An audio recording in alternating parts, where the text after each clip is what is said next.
ঝকঝকে আকাশ, নেই মেঘের দেখা, কেবলই প্রখর সূর্যের তীব্র চোখ রাঙানি।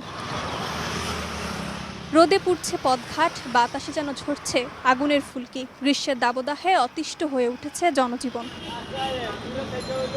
বাধ্য না হলে বাসা থেকে বের হচ্ছেন না কেউ। জীবিকার তাগিদে যারাই বের হচ্ছেন তারাও পথে খুঁজছেন একটু ছায়া। তাপপ্রবাহের তীব্রতা আরও বাড়ার আশঙ্কায় সারা দেশে জারি করা হয়েছে 3 দিনের হিট অ্যালার্ট। তবে অনেকেই জানেন না কি এই হিট অ্যালার্ট, কি বা নির্দেশনা রয়েছে এই সময়ে। না ওইসব আমি জানি না।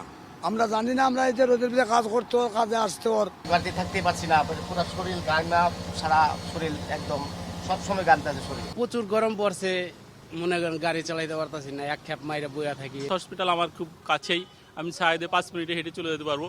তারপরও এখানে একটু বসলাম বটতলা আর কি। পেটে দিয়ে আমাদের বাইরে হতে হচ্ছে, আমাদেরকে, আমরা তো কিছু করার নেই। এদিকে কোনো